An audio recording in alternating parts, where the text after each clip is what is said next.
$200 ou $500, mais il se retrouve à la fin du mois avec des dossiers qui lui demandent de dépenser immédiatement $2000. Yom Tassim Baga 200. Tu as de l'argent, mais tu ne peux pas faire quelque chose avec. Est-ce que tu ne viens pas de Nazareth? Quatrièmement, Nazareth, quelque chose de bon petit sorti de Nazareth. Ça voulait aussi dire que Nazareth c'était un village qui engloutit ses champions. Nazareth, Amen. Il y a des familles comme ça, des familles océans, des familles cimetières. Si tu as un don, un talent, tôt ou tard, ça sera englouti. De batuno tu bakota babi ndeko toyebaka ye tango azali kosalela nzambe azaka na likabobo ye ekenda wapi. Famille Nazareth, ça a été englouti. Parce que Nathanaël a bien dit quelque chose de bon petit sortir de là. Parce que depuis l'histoire ancienne, aucune grandeur, aucune chose de bon n'est sortie de Nazareth. Cinquième des choses, quelque chose de bon petit sorti de Nazareth. Ça voulait aussi dire que Nazareth c'est un village qui place sur ses ressortissants des marques de médiocrité et d'échec.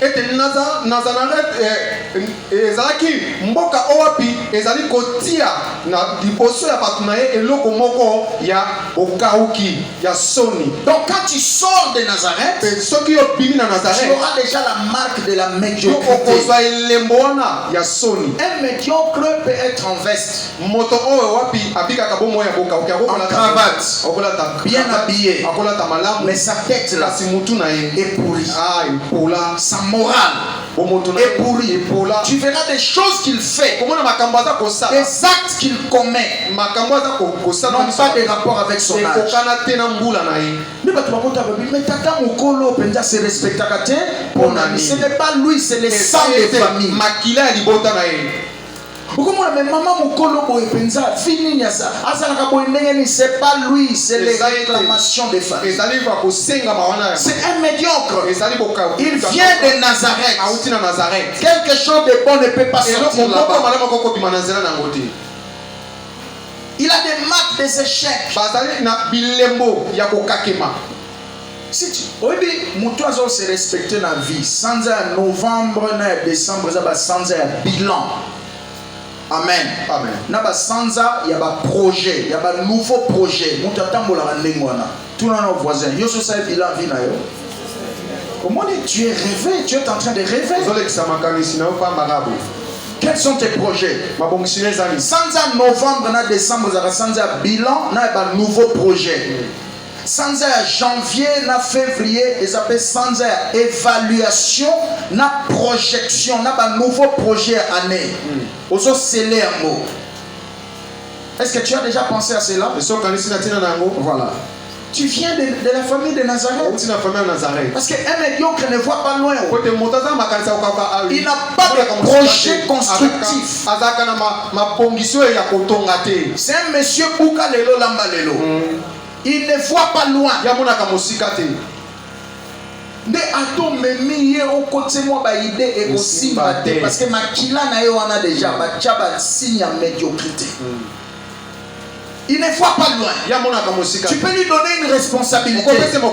Après beaucoup d'années, il ne va que tourner en rond. C'est un médiocre. Jusqu'au point que certaines personnes sont chassées de leurs responsabilités. Tout le monde voit ce que Mokumba va pesa kio. Ozo mata tozo kita. Tozo balkara place moko.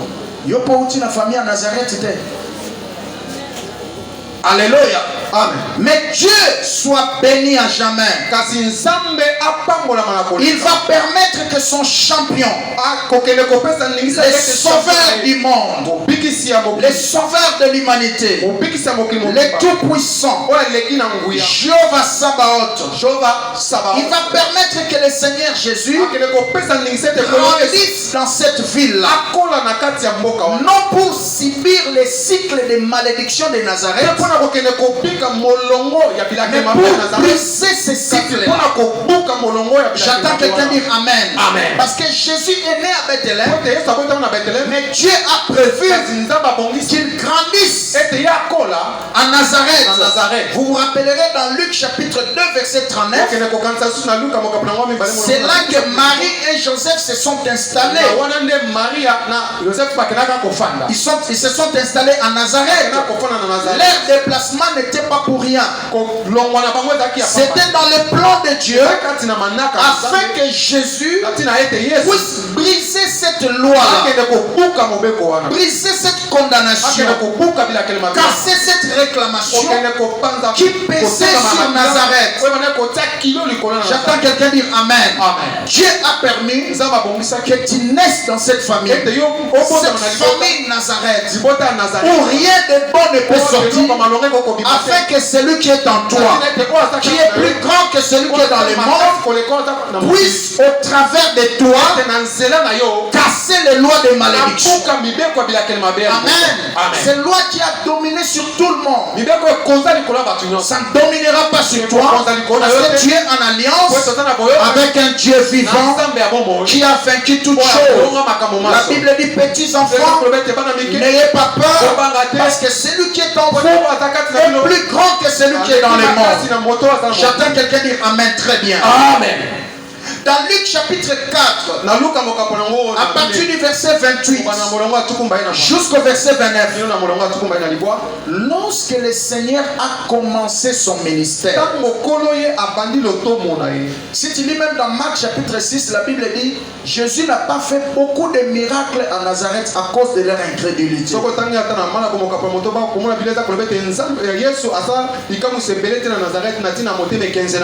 que nous restions dans Luc 4 pendant quelques minutes, nous allons prier. À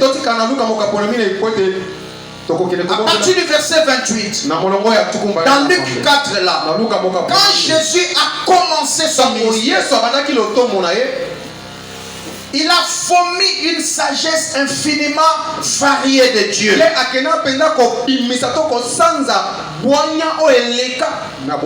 a opéré de miracles. La Bible dit ceci: la colère s'enflamma dans le cœur des gens qui étaient dans la synagogue.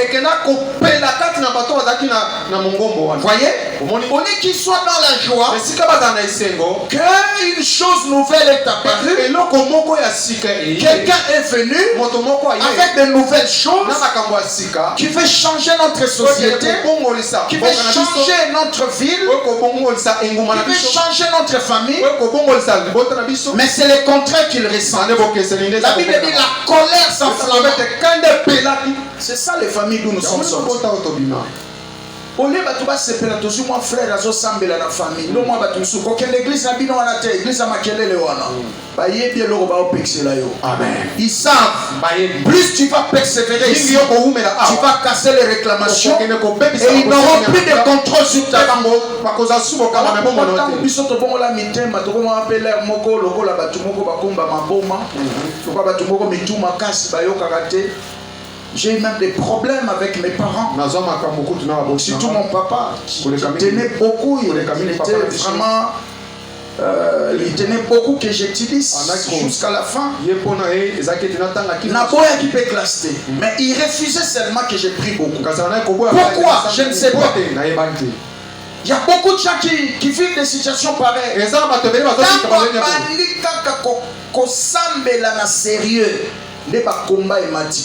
Donc pasteur mettons les gens qui ont ensemble la minute non ça mais la nzambe te na yoka ki loko moko te mais tangu na bandi ko sambe la makasi ba combat yebele. Non, persévère. Combat kaka. Le diable voit que tu es très proche de ta délivrance. Il veut te décourager. C'est comme un moment ici ba tozala sansana ba mbongo moko poye. À l'époque on va en Angile ba na fuda ndako. Si on fait moi et ça va bien parce que ceux qui n'a pas dit au 500 bon on a loyer na yo, c'est comme si ma comme n'a pas se bandi ko beba tout ça va combat comme on a belé. Mais c'est frère, c'est le diable qui te ment. Ça pour le démon tazo ko. Voyez? Et l'okozo salane lingo memo na niveau supérieur à bénédiction. Voilà pourquoi abakisi pression ya combat pour que après tuana ya pauvreté ça na makila na yo et kangayo. Est-ce que tout le monde dit amen? Amen. Il y a un biso na Swahili to lobaka dawa ya moto ni moto. Kisi ya moto ezaka moto. Est-ce que tout le monde dit amen? Amen.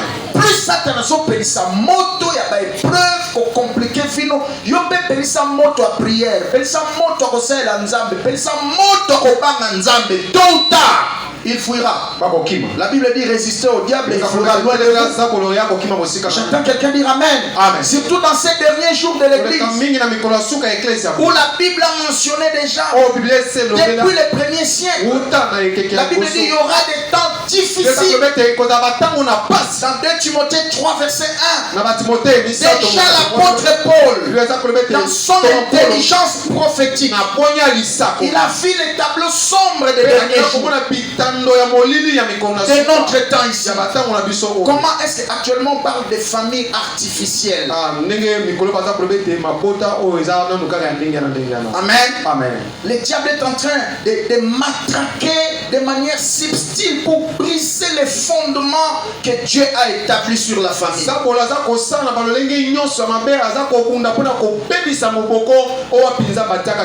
Installer des familles artificielle. Amen. Amen. Moi si babalani bazui bana. Basombi bana. Famille artificielle. Mobile babalani basombi bana. Famille artificielle. Et les gens acceptent cela. C'est ça le monde d'aujourd'hui. Vous voyez? Il y aura des temps difficiles. Dans ces temps ici, Lenda, yebsa voisin Lenda.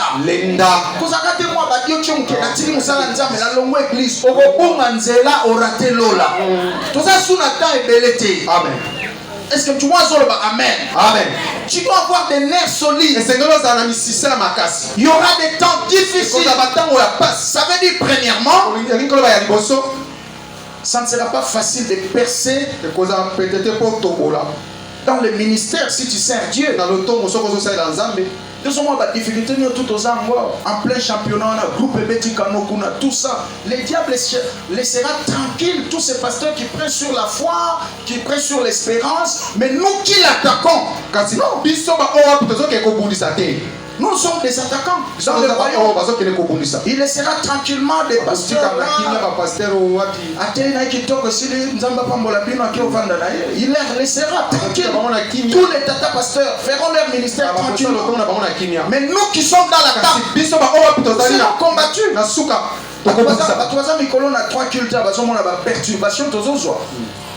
Il y aura des temps difficiles. Ça ne sera pas facile de percer dans le ministère.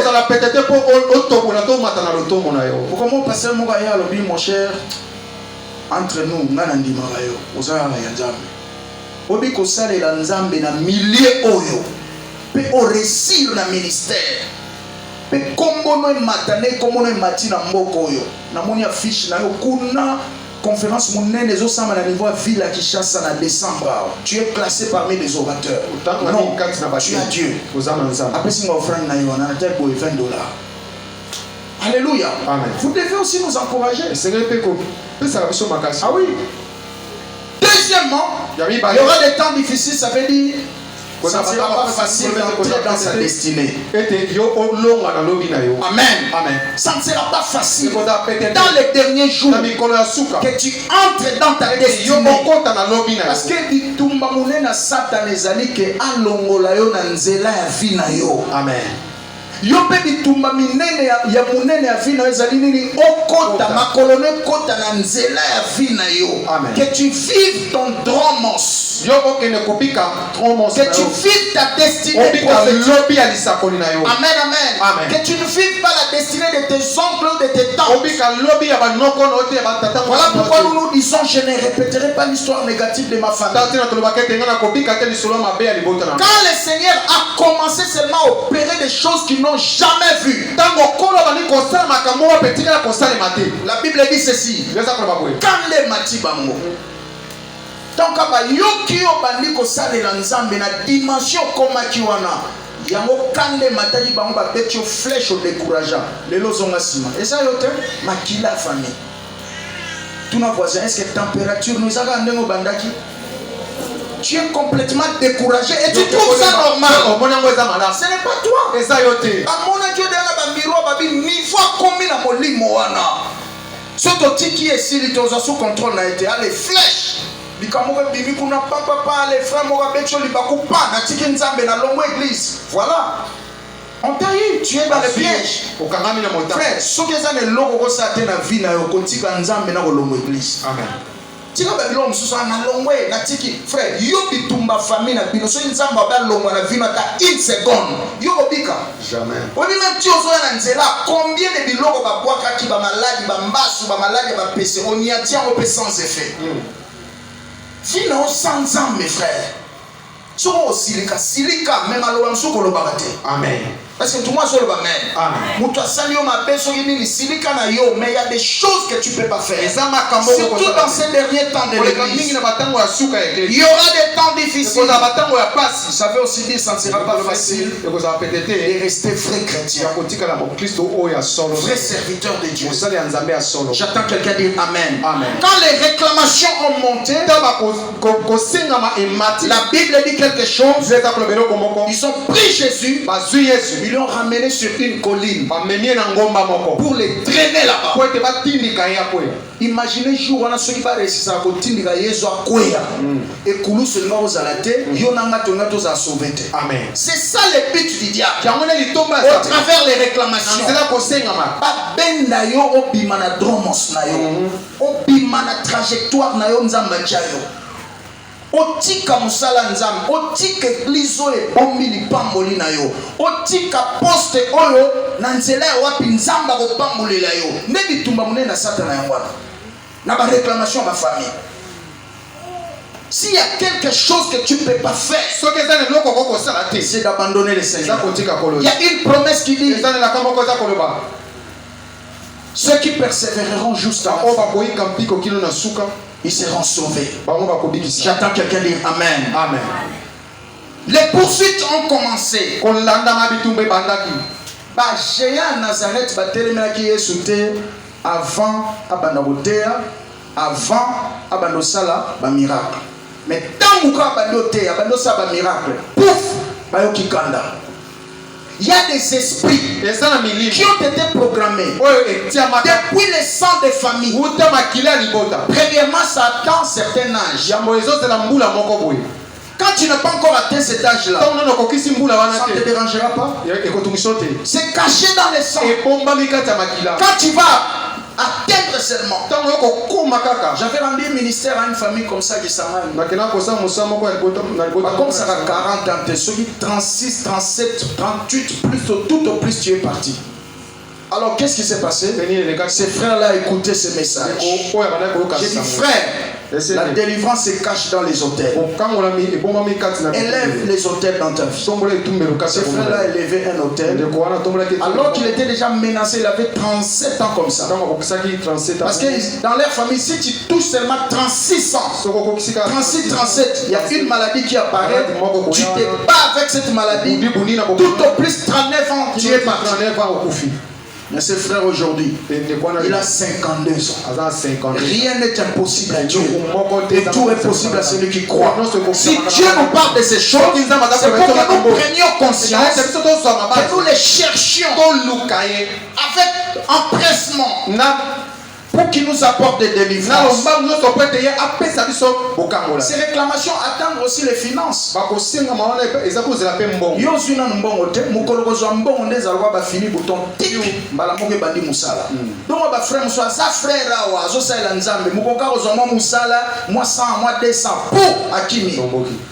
Et ça souillétait, moutou et balouki. Frère, comme il boit ah, nagoya, bon, moni, Mikolo, batana, mouké. Frère, yo, comment il s'en sort batana comme mouké? Ce n'est pas lui. Ce sont des réclamations du sang. Moni déjà, babi, simba, moi, mbonga, limia bonga. Non, non, non, photo bete kano. Pas, allons. Bato akosa na kake oyo komi eza po kangama ki po bangaki nzambe po tosaki. Amen. Ce kobi kokangama nzamba ko peso ko leko ozwi wana. Amen. Mais ce qui ozwi mukie otiki nzambe.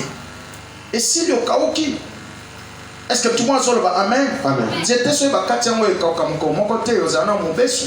Mais plus ces autres sont morts, ils sont na renforté. Or l'église les a renforcés na yo. Amen. Ba prière to sala kawa. Yo za katam suna ndako lali biso to la na se awa place au vandi wana.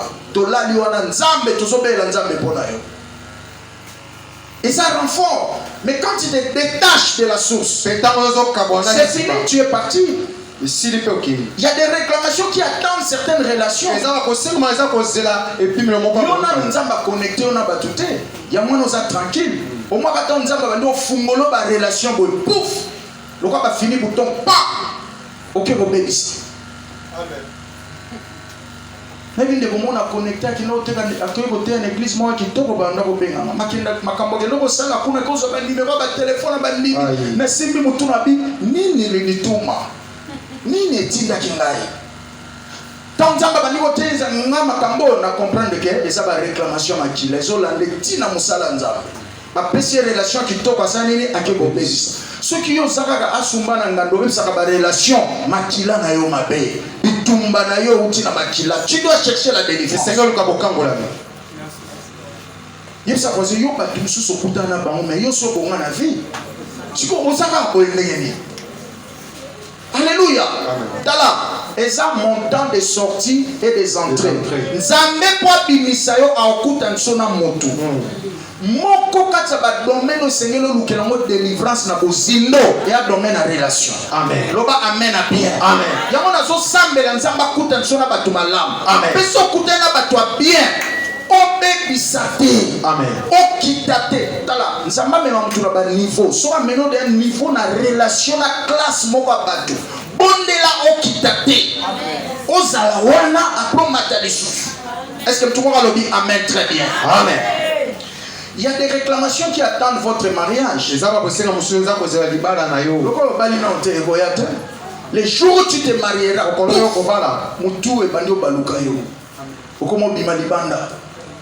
comme j'ai rencontré une femme mariée comme ça qui trompe son mari.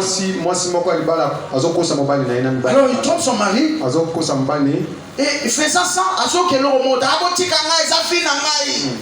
et ça finit pour pas bénir la libala. Tant que zongi na lupa ma famille de conscience zongi ni netinda kingai bitumba makila. J'entends quelqu'un dire amen. Amen. Donc moi ba maladi mususu salaka na ngote avant bala tango bali et apparaître. Voilà pourquoi ce soir, tu vas prier le Seigneur. Toutes sortes de réclamations programmées dans ton soir qui t'attendent dans un virage. Nous allons les détruire. Je dis amen à ta place. Il y a des réclamations qui attendent certains niveaux de spiritualité. Tant que tu n'as pas encore atteint un certain niveau de prière, une certaine dimension une certaine dimension autant la parole, une certaine dimension aux la série na magamwanzambe ekoyate. Tant on va pousser en tout cas mbalo funa comme série, funa zoba tamba prier, allez pouf et les bakou pa na tikinzam na longo église tout ça. Ces gens-là, bato bazara victime na ba réclamation bazara toujours na ba langage wana. Na tikeli bango na mikolo pe basala nana. Ngape na lembi na tiki. Na koma yesoyi mutu na bama musala a eza yote parce que Bible lobby clairement na Proverbe 18 verset 9, c'est lui qui se retire est l'ami du destructeur. Je n'ai jamais dans le camp de ceux qui se retirent dans le jamais frère, que personne ne te trompe. C'est lui qui se retire est l'ami du destructeur. Maintenant je vais te poser une question. Le destructeur c'est qui? Je te répondrai. Lisez Jean 10:10. Les voleurs ne viennent que pour détruire, dérober et tuer. Les voleurs c'est qui? C'est le diable. Donc quand tu te retires, tu deviens l'ami du diable. Tu ne peux pas combattre le diable avec ses propres armes. Non. Non, c'est pratiquement impossible. J'entends quelqu'un dire amen. Amen. Je suis en train de terminer. Ces réclamations touchent aussi certaines élévations des responsabilités.